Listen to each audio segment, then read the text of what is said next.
In your son's name. Amen. Amen. Nolotole apetola mi. Nida pena mau. Debe amelube veta. Bewe begbe. Nepaklo hamega konki kesia. Kenye kosawi enelia. Le to the tate mebe. We are so blessed to see this day, the 14th Sunday after Trinity. And we are back to the Gospel of Mark. So we say bye-bye to John and back to Mark. Yape mom yasi wona mi de abemia ajro mekoa. Le Ghana lectionary mi. Wona tanya ebe. Mi abugo, mi ape Christo tonye nyewuti abumi. We are to re-examine the practice of our Christianity.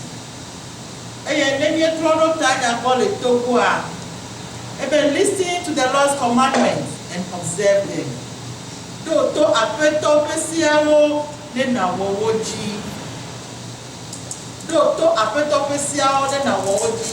Listen to the Lord's commandments and observe them.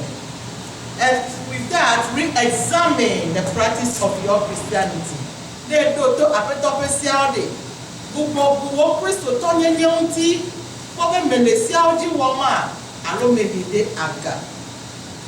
all the three readings given to us today cause us to think, to examine whether we are genuinely practicing our Christianity.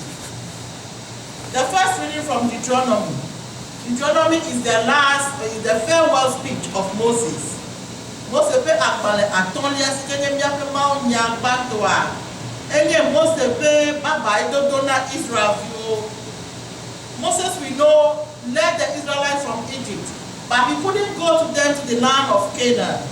So at the verge of Jordan, he gave them his farewell speech, reminding them of their history and the commandment the Lord has given them. He told them if they are able to observe the commandment, the nations around them will know that their Lord is near them. They will be the light of the world. He told them not to add anything to the law, to the commandment, nor take anything away. They should not take it and twist it so that observing it should be difficult. With that, he told them to observe it critically, with intent, so that they will teach their children and their children's children. If they are able to do this, the Lord will bless them, and they will become the beacon of the whole world. Mose pe akbale atolia sia, enye Mose pe nyamamleo dodona Israel vio, ela be mienya be mende klocho yoda tolanu gede anigba relagio, ikale de minya asia. Le miedo yoda tolagodo anigba fafa goni. Eya ta fifia fu wacho yoda. Agede tolagodo, Mose mata iplewoda, ele baba idomnawo, yebe baba idodomede, edom kujina be mi domku afisi nyecholo, ne mi yade, mi woma pese ojinye, ne duko yokata po plania, wa nya be mi ape maole mi agbo. Ebe se yo ma odena mi de, mi wo ojinye, mi ga ko de kekwe o, mi ga de kele me ha. Mi ga desia de ke ne mi atro de wa jemi ato mi ape no mu mi wo anesi manto sia na mi pepepe ne mi wa isi ade o mi ava su ke ga me kata be akadi ebe mi we ple gome sese ple do kwi me yi ne mi afia mi aviwo ale be mi avio ha afia wo viwo jijime wa no esesi awo akemi abia do ko be de esia ode wote wo wotia esia de wenyebe wa klasi hafi adu abe ade bi adu abe to be duru kokwe a wa klasi keun hafi awo duru abe do. One of the law given them is before you attend the Lord's Supper, and which is reserved for only the leaders, you are to wash your hands. But the scribes tell this law. They say everybody must wash their hand, and everybody will be able to dine with the Lord. And there is a technique of washing their hands. No, you open me class today. Mekari be hygiene ko wanyede be mako asipo di adeke awo akoto be dula ta obe wa klasi scrub ya over chos ya eya wo tre obe asiko plade ejebe na wale apasi abede de legbedomda eye wa kuji akode asiomi de kwasi de no kuji ale chi amachawa le chi adu afi amejebe chi ane tra abogliao edu afi akona wale kaba oh how many people can observe this rule? So over trust ya esia katava otunya eta mose tese na be miga kwa de kede pedemu and brings us to our gospel. But that is exactly what they are doing. Eya ko wo mo le mawe nya sikemye sele nya nyola bale ko mako reni mako eya ha glo apeto pe dudu ale Yesu Kristo ira dudu na ame atonple divo. All the four gospels recorded the miracle of feeding 5,000 people. So the intent was that people would follow Jesus. And it was true. There was a mass. People were following Jesus everywhere he was going. And that became jealousy to the scribes and the Pharisees. Amonya de Yesu yomi. Then who play the sisi water. Dakesi amo je yomi play the popo. Be mi haya mi ponudu. O do le ojo me poka tutu.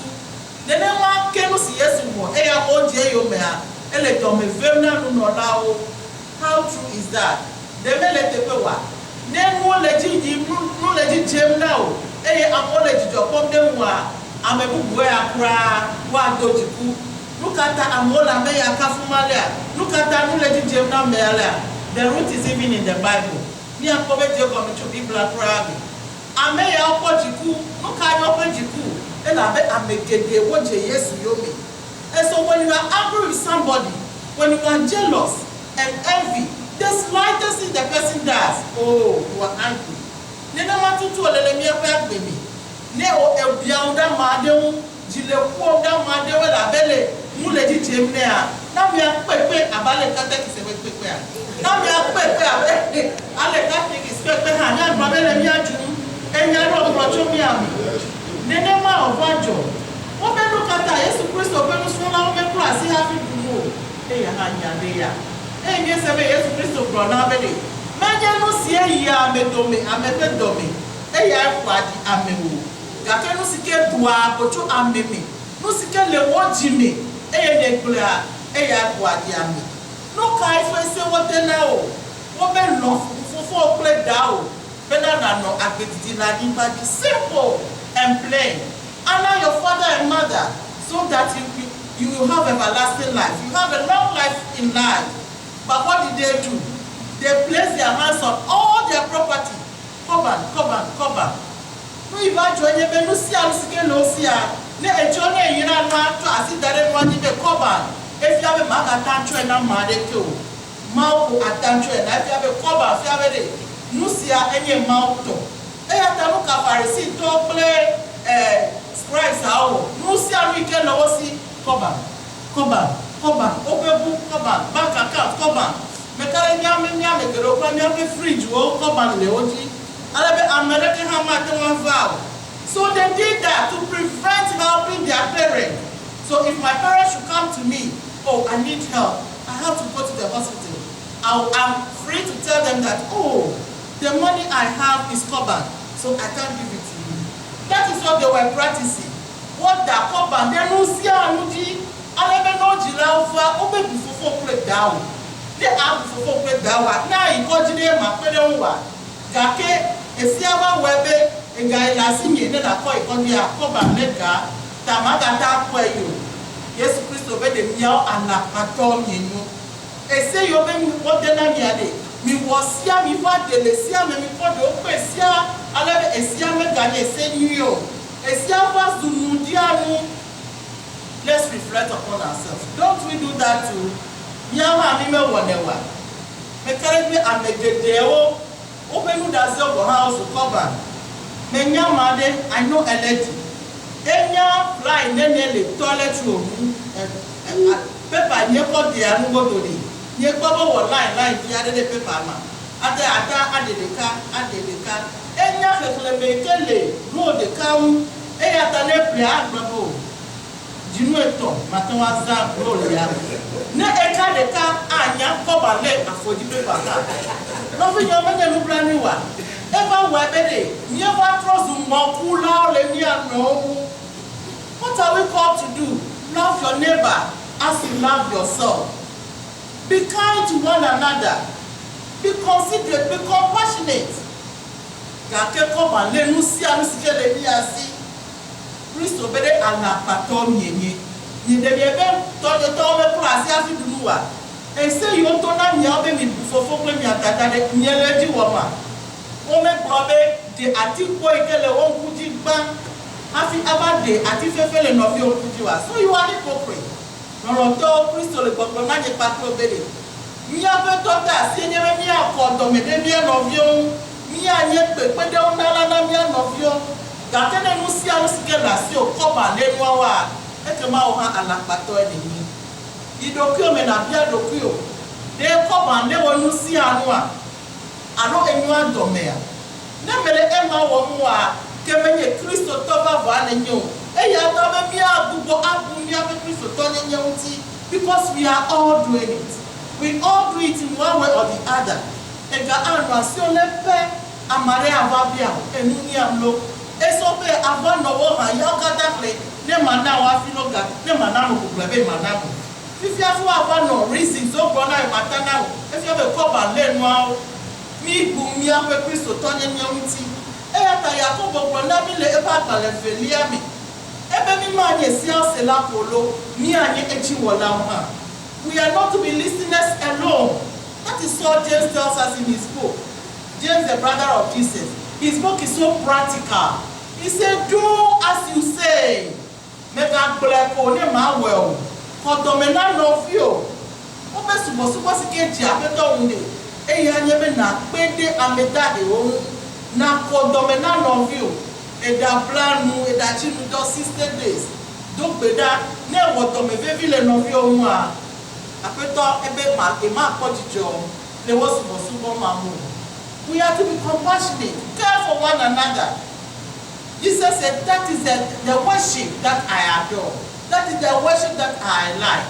Let's ask ourselves, are we doing as we have been called to do? Nyekpakulo de miele wo abe alesi wo fi abi bebi awa. Wo Kristo to nyenye ande.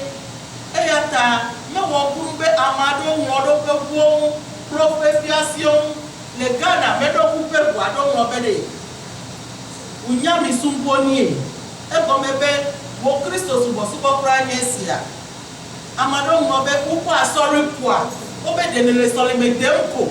Nous nous kata amemara monuma et la bebo pour nous tepe les miens messieurs dirado pipi comme ya beba adora wa le biblada si be kika me kata na ko mi na solide e bo mi ape do me vie wa ta di kui ko ba le bia pe nous si anu o be gugo wo Kristo to nyenye unti e se si o tenade no ha ovi abe wonto ende bu fofo ple dao me ga wonu fa amade ke o. Until we revisit the commandments, listen to them well and observe them, our worship will be filthy before the Lord. Nemia gubo gumia be Kristo tonye nyonko po ese yote na mi leji womwa. Eho abe mi abe sibo ma di na de keda le go. Anye nyonu le go. Me karo be nye prophet tie nye be mi abe sibo na Jehovah mu. Eke ma le yoyo na nye pakiro. Bemi a dem abue mutipo de koba le mi a penu si anwa mi a mi le wo ane so je be mi a we a obeni mi we ne mala du ko yo kata ko fun ami ame yo kata pa de pakuro consider go de me inda sorry me a wa ko be ame ya mi mu ya lawo oye ame to fe ade o e yo pe ma wo te de un de fo me na de pakuro de ne ma be mi a penu wona de si ade na di Kristo to tutu bemi anye akadi siko bemi nye na bija mekata. Amen. Amen.